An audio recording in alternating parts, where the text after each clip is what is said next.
नमस्कार, आप देख रहे हैं फाइनल पोस्ट। मैं आपका आदर्श। ओपीएस और एनपीएस के हंगामे के बीच सरकार ने यूपीएस ला दी है। ओल्ड पेंशन स्कीम और न्यू पेंशन स्कीम के बीच में हंगामा बहुत दिनों से था और इसी बीच सरकार ने यूपीएस ला दी है, यूनिफाइड पेंशन स्कीम। हालांकि ओपीएस और एनपीएस के हंगामे का असर लोकसभा चुनाव में भी देखा गया। कांग्रेस पार्टी ने यह कहा था अगर वो सत्ता में आती है तो ओल्ड पेंशन स्कीम को लागू करेगी, जिससे कांग्रेस पार्टी को काफी फायदा हुआ था। इसको देखते हुए केंद्र सरकार ने 2023 में एक कमेटी का गठन किया था, सोमनाथ कमेटी, और सोमनाथ कमेटी ने अपना रिपोर्ट केंद्र सरकार को दिया और बताया कि यूनिफाइड पेंशन स्कीम को लाना चाहिए। तो ओल्ड पेंशन स्कीम, काफी इंप्लॉय की मांग थी कि फिर से ओल्ड पेंशन स्कीम को लाया जाए, लेकिन सरकार ने यूपीएस को लाया है, यूनिफाइड पेंशन स्कीम को फिर से लाया। हालांकि यूनिफाइड पेंशन स्कीम क्या है, इसको बताने से पहले हम आपको बताते हैं न्यू पेंशन स्कीम।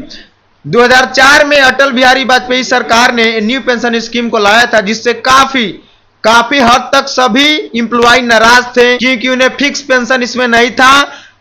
सभी इंप्लॉय ओल्ड पेंशन स्कीम की मांग कर रहे थे। 2004 से पहले ओल्ड पेंशन स्कीम था। अब हम बात करते हैं यूनिफाइड पेंशन स्कीम के। यूनिफाइड पेंशन स्कीम के आने से 23 लाख सेंट्रल गवर्नमेंट इंप्लॉय को फायदा होने वाला है। सरकार ने, केंद्र सरकार ने राज्य सरकार को भी कहा है अगर आप चाहते हैं तो अपने राज्य में यूनिफाइड पेंशन स्कीम को लागू कर सकते हैं। अगर राज्य सरकार अपने यहां यूनिफाइड पेंशन स्कीम को लागू करती है तो 90 लाख कर्मचारियों को इस स्कीम का फायदा होगा। अब इस स्कीम में क्या है, हम कुछ पॉइंट के थ्रू जानते हैं, जिसमें पहला पॉइंट है, अगर आप 25 साल तक नौकरी करते हैं तो 25 साल के नौकरी तो आपके रिटायरमेंट के समय का पिछले 12 महीने का बेसिक पे का एवरेज निकाला जाएगा और उसके 50% आपको पेंशन के रूप में दिया जाएगा। यानी आप जब रिटायर होने वाले हो, उसके 1 साल पहले का जितना बेसिक पे बनता है उसका एवरेज निकाल के उसके जितना आता है उसका 50% आपको पेंशन के रूप में दिया जाता है।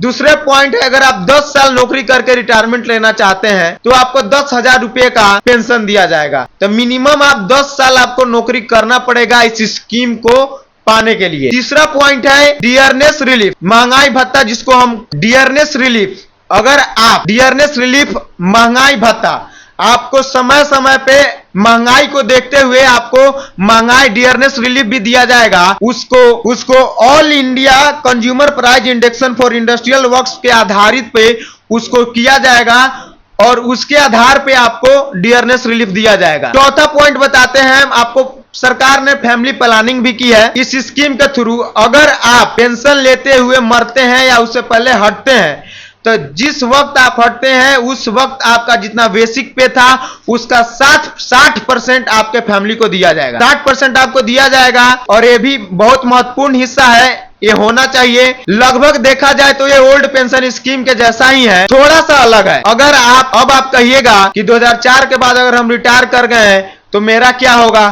तो सरकार ने इसका भी ख्याल रखा है। 2004 के बाद अगर आप रिटायर किए हैं तो आपको भी यूपीएस का फायदा मिलेगा, आपको भी यूपीएस का बेनिफिट मिलेगा और आपको 2004 से 2025 तक जितने भी बनते हैं एरियल आपको सब जोड़ के आपको पूरे पैसे दिया जाएगा। सरकार ने आपको फिलिंग करने का, चॉइस फिलिंग करने का ऑप्शन दिया है। अगर आप एनपीएस को पसंद करते हैं तो एनपीएस को चुनिए, यूपीएस को पसंद करते हैं तो यूपीएस को चुनिए। यूनिफाइड पेंशन स्कीम को सरकार 1 अप्रैल 2025 से लागू करेगी। यूनिफाइड पेंशन स्कीम से सरकारी कर्मचारियों को फायदा होगा या नहीं होगा, आप अपनी राय कमेंट बॉक्स में बता सकते हैं। बहुत बहुत धन्यवाद। देखते रहिए फाइनल पोस्ट।